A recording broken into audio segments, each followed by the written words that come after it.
कांग्रेस ने जारी कर दी है उम्मीदवारों की 5 लिस्ट। कुल 61 उम्मीदवारों की घोषणा की गई है। 61 सीट पर चुनाव लड़ रही है कांग्रेस। बड़ी खबर आपको बता रहे हैं इस वक्त की। बिहार में आएगी किसकी, बाहर से जुड़ी ये बड़ी खबर आ रही है। कांग्रेस ने उम्मीदवारों की 5 लिस्ट जारी कर दी है। कुल मिलाकर 61 उम्मीदवारों की घोषणा की जा चुकी है। 61 सीट पर चुनाव लड़ रही है कांग्रेस।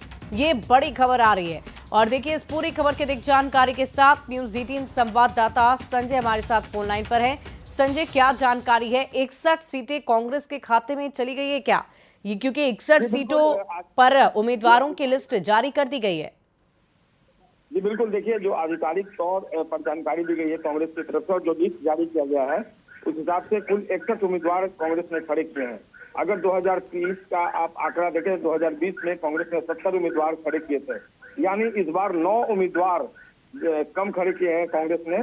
और आरजेडी ने 143 किया, जबकि पिछली दफा 144 सीटों पर आरजेडी ने अपना प्रत्याशी उतारा था। तो एक सीट कम आरजेडी ने उतारा है और 9 सीट कम कांग्रेस ने उतारा है। सबसे दुर्भाग्यपूर्ण स्थिति वीआईपी पार्टी के लिए दिख रही है। और जो लेफ्ट की पार्टियां हैं उसमें से सीपीआई एमएल ने 20 उम्मीदवार जो है इस बार उतारे हैं और आधिकारिक तौर पर इसकी जानकारी भी दी गई है। हालांकि सीपीएम और सीपीआई की लिस्ट अभी सामने नहीं आई है कि अंतिम तौर पर कितने कैंडिडेट उनके खड़े हो रहे हैं, क्योंकि आज नामांकन का आखिरी तारीख है और कई सीटें, झंझारपुर सीट पर सीपीआई जो है वो अपना उम्मीदवार खड़ा कर रहा। तमाम नेता झंझारपुर में है।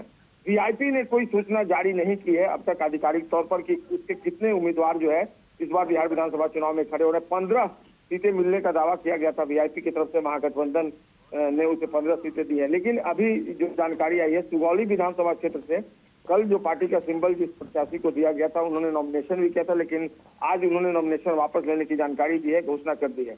तो ऐसे में सारी निगाहें अब वीआईपी पर टिकी हुई है कि क्या 15 सीटें उन्हें मिली है या फिर कितने सीटों पर महागठबंधन या खासकर तेजस्वी यादव ने उनको समेट दिया है। ये अभी भी वीआईपी के लिए क्लियर नहीं हो पाया। देखना होगा वीआईपी कब तक आधिकारिक तौर पर जानकारी देती है, क्योंकि अब नामांकन में बहुत कम वक्त बचा है। खत्म होने का समय 3 बजे तक नामांकन वाकई संजय, देखने वाली बात होगी कि 143